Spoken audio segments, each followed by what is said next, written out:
It was dark on the streets of 18th century London when two sisters, Sarah and Ann Porter, were walking home. A man approached them, offering a bouquet of fake flowers. As they leaned in, he lunged, not with a kiss, but with a knife hidden among the silk petals. He stabbed one of the sisters in the thigh before vanishing into the gaslit fog. This wasn't a robbery. It was something far stranger, and it was only the beginning. Soon, the reports multiplied, all with the same bizarre details.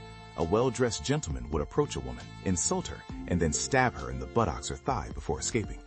The wounds were shallow, designed not to kill, but to humiliate and terrorize. The press dubbed him the Monster, and a wave of panic washed over the city. Women refused to go out after dark, and the wealthy began lining their dresses with copper pants for protection. Over 2 years, more than 50 attacks were attributed to this phantom.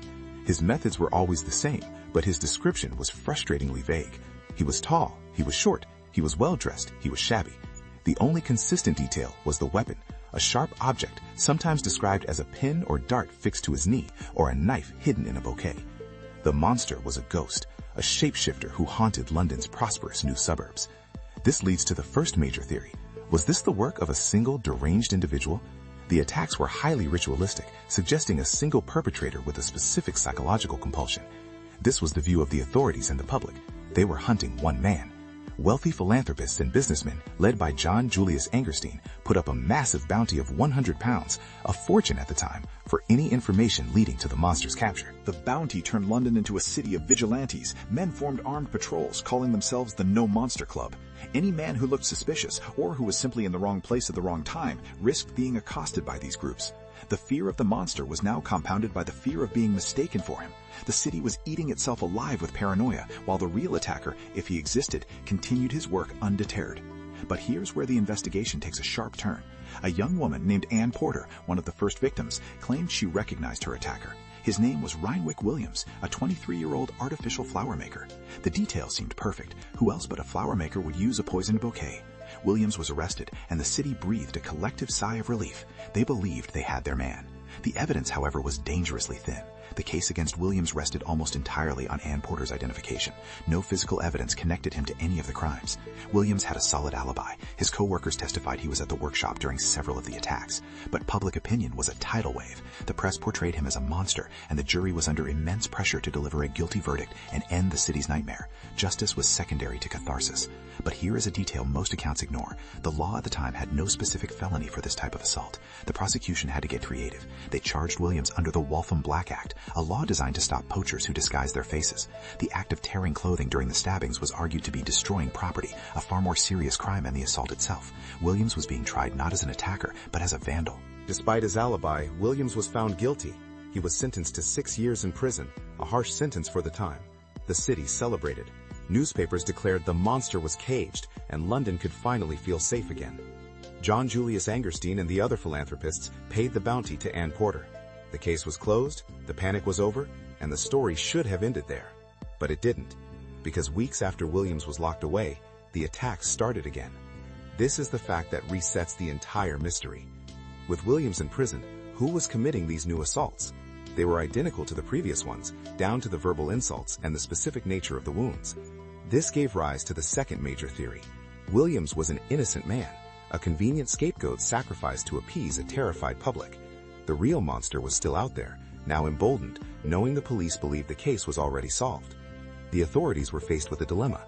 Admitting they had convicted the wrong man would cause mass panic all over again and be a colossal embarrassment.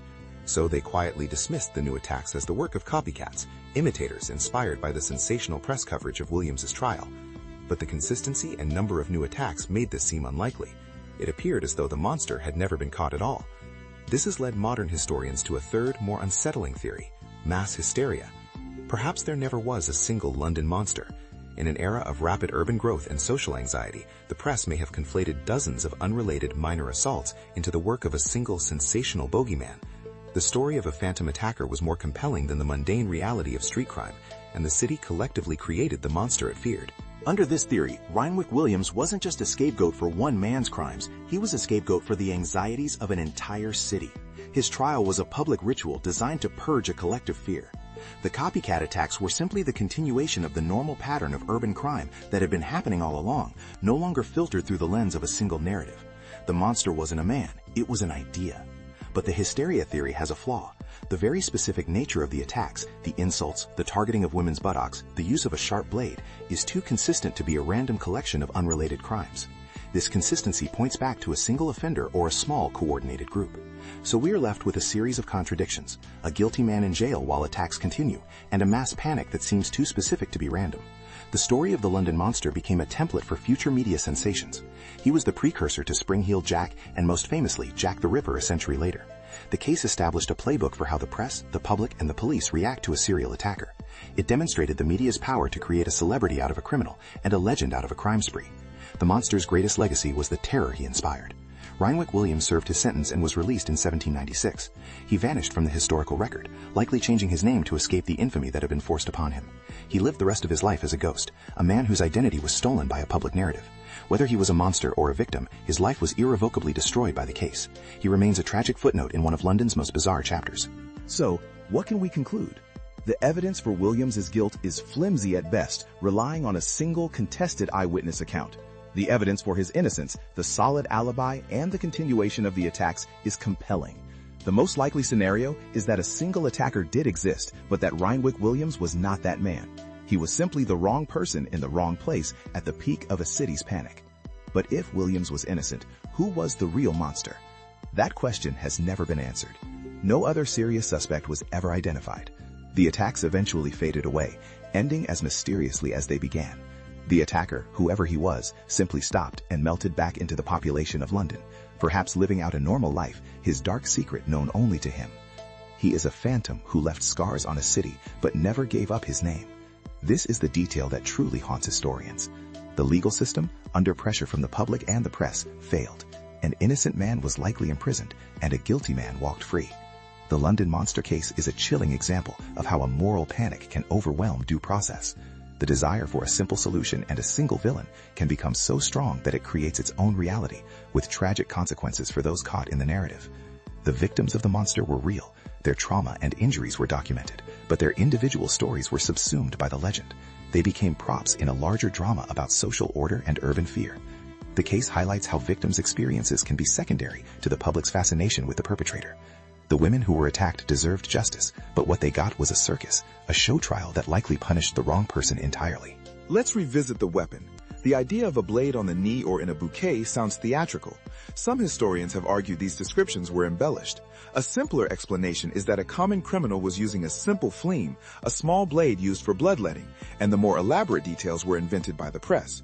The story was more important than the facts, and the legend of the monster grew with each retelling, becoming more grotesque than reality. This mystery is a perfect storm of urban anxiety, media sensationalism, and legal fallibility. It's a story with no clear hero and a villain who might be more than one person or no person at all. It forces us to ask, who is the real monster? The man committing the crimes, the press fanning the flames of fear, or the mob demanding a sacrifice, any sacrifice, to make them feel safe again? The answer is uncomfortable. The records of Reinwyck Williams's trial still exist, stored in the legal archives. They paint a picture of a flawed and frantic legal process, but they also contain testimonies that were dismissed at the time. His alibi witnesses were portrayed as unreliable drunks by the prosecution, a classic tactic to discredit working-class testimony. A modern review of these documents shows a clear class bias that likely sealed Williams's fate before the trial even began. The attack stopped around 1790, and the monster, whether real or imagined, faded into London's folklore. The city moved on to new fears and new sensations. But the case left a permanent mark on the legal system, serving as a cautionary tale about the dangers of trial by media. The phantom of the London Monster haunted courtrooms for decades, a reminder of a time when public fear was enough to convict a man. We are left with a man convicted on flimsy evidence, a series of copycat crimes that perfectly mimicked the originals, and a mass panic that blurred the lines between fact and fiction. Every theory has a counter-argument. The story is a tapestry of maybes and what-ifs, a historical whodunit where the final chapter was never written. The true identity of the London Monster remains one of history's great unsolved cases. While the identity of the attacker remains a mystery, the identity of the victim of the legal system is clear. Reinwyck Williams, the flower maker, was fed to a city hungry for a villain. But recent analysis of the court records has unearthed the detail that the prosecution deliberately buried. The testimony of Williams's landlord, who provided a receipt proving Williams was paying rent at the exact moment an attack occurred miles away. This was proof of his innocence. This receipt was never shown to the jury. The prosecution argued it was irrelevant, and the judge agreed. This single piece of paper could have changed everything, but it was suppressed to secure a conviction and calm the public. The real story isn't just about a mysterious attacker, but about a deliberate conspiracy to convict an innocent man. To see exactly how this evidence was hidden and who was responsible, watch the full investigation.